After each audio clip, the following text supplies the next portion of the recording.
back to working on the Alfa Romeo. I'm doing the front brake calipers. I was going to end up just rebuilding the originals, but as you can see, basically this piston, they're dual pistons, so there's a piston on this side, that's that, and that one. When you hit the brake pedal, they squeeze together on the rotor to stop the car. And there was a ton of rust in here. I actually let it soak for a few days, put 150 pounds of air pressure in there, and they still don't budge. Tried pliers, everything, wouldn't come out. So even tried hooking them back up to the brake system and using the brakes to push them out, and they're just so seasoned there.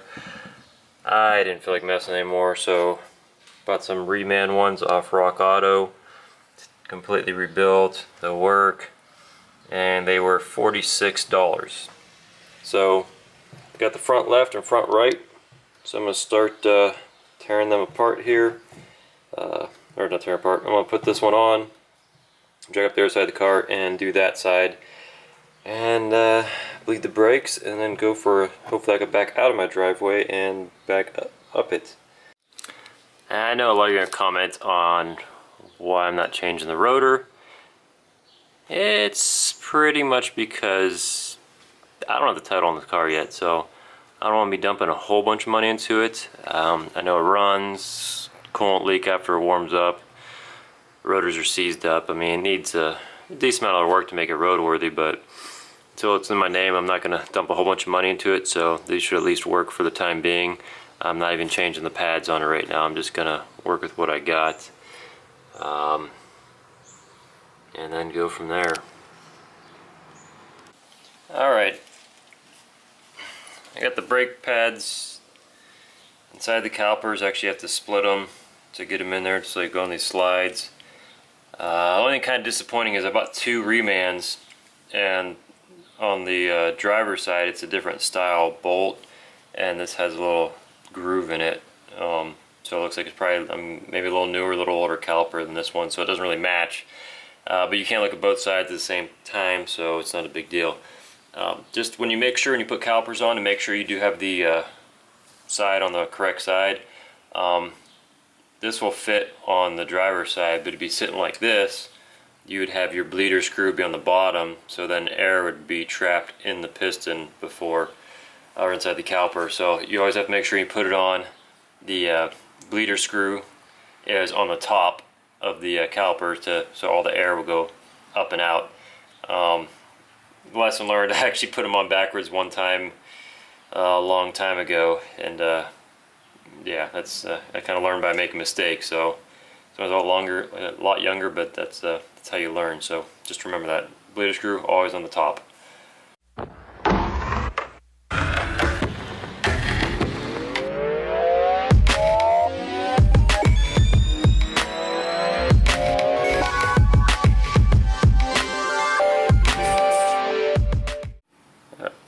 Alright, my son helped me bleed the brakes there. Both sides are bled, and this thing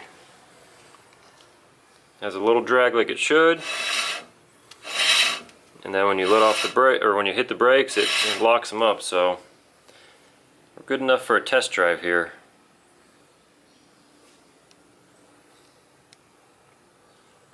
Looks a lot better.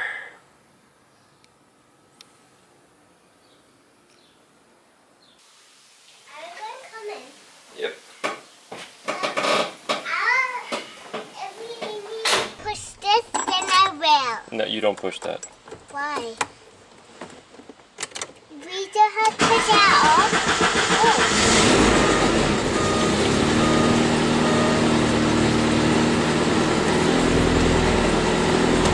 Oh.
Are we going back up? No. We're good. It worked. Is that fun? Why are we going to leave it out? I'm going to clean the garage floor. But it moves backwards and stops. Isn't that good? Yeah. High five? Yeah. Yeah. That is beautiful. And how does those move when it rains? You hit the button on one of these, this one. We're not going to do that right now though, because they're broken. They're broken? Yes. Yeah. They move, but then you need wiper blades. What? And the car's really dusty and dirty outside now. Why? Oh! You gonna get out this side? No, others. Okay.